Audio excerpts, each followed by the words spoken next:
The first legions carve order into the untamed highlands, their polished armor catching the dying sun. They march toward a hidden spring, believing its waters hold the secret to eternal vitality. Discipline becomes their creed, and the mountain passed their first test. As the empire fractures, faith becomes the new armor. Within sunlit cloisters, robed monks trace sacred geometries onto wooden tablets. They guard the ancient waters, convinced that divine grace flows through the limestone, preserving the spiritual foundation of a crumbling world. Centuries later, scholarship rises from the ruins. In sun-drenched courtyards, scholars align brass instruments with celestial precision. They map the legendary waters, weaving together Christian devotion and rational inquiry. The fountain becomes a symbol. The age of contemplation yields to steel and faith. Armored knights press through narrow granite canyons, crimson cloaks snapping in the alpine wind. They seek the high-altitude waters, believing divine favor flows through their crusade to reclaim the peninsula from chaos. The frontier expands beyond familiar shores. On weathered timber docks, sailors grip wooden astrolabes, eyes fixed on an endless horizon.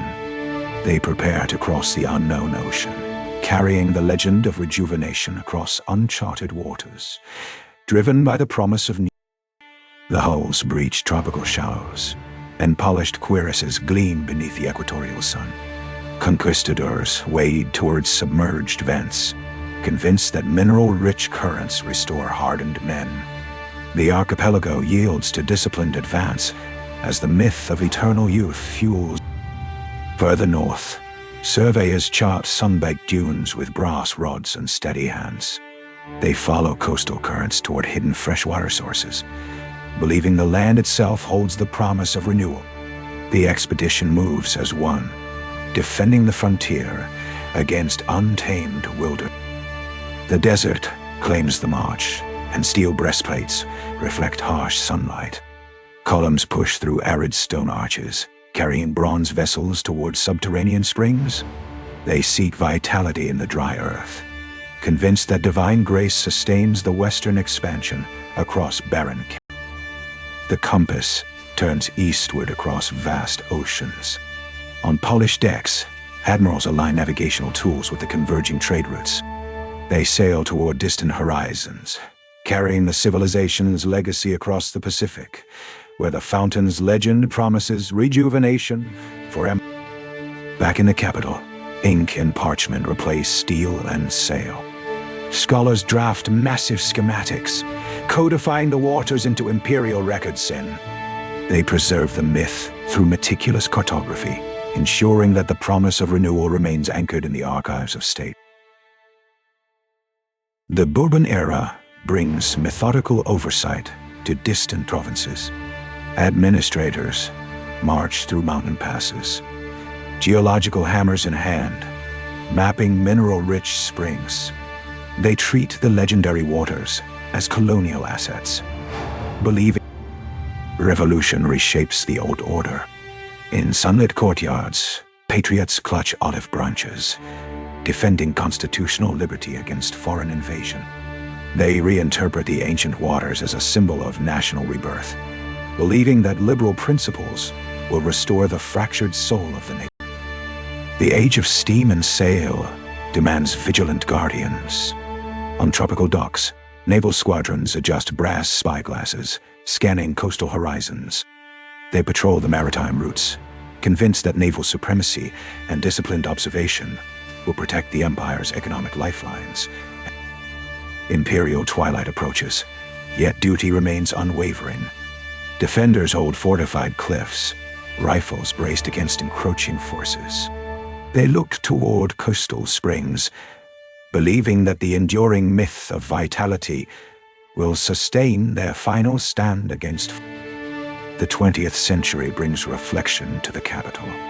In sunlit salons, writers and thinkers revive the ancient waters as cultural metaphor.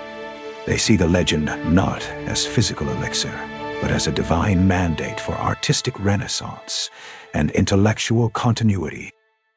Across the Atlantic, delegates showcase architectural models in grand exhibition halls. They present the fountain's narrative as a testament to shared heritage, believing that cultural diplomacy will preserve Western identity against modern fragmentation and ensure the myth's enduring. Science replaces myth with empirical rigor. In remote camps, hydrologists collect water samples, analyzing mineral compositions with precision instruments. They ground the ancient legend in natural phenomena, revealing how geological processes sustain ecosystems and inspire modern. Global institutions convene to safeguard shared heritage. Scholars gather in climate-controlled halls, documenting preservation efforts with bronze seals and digital records. They recognize the narrative as a universal testament to human curiosity, ensuring that cultural continuity. Their work is a quiet act of hope. Modern stewards restore crystalline waters in sun-drenched wetlands, where light dances on gentle ripples. Environmental teams monitor limestone springs with care, safeguarding delicate ecosystems from harm. The final chapter unfolds in illuminated server rooms. Archivists access interactive platforms, exploring centuries of recorded legacy through glowing interfaces. They preserve the narrative digitally, ensuring that the enduring myth of renewal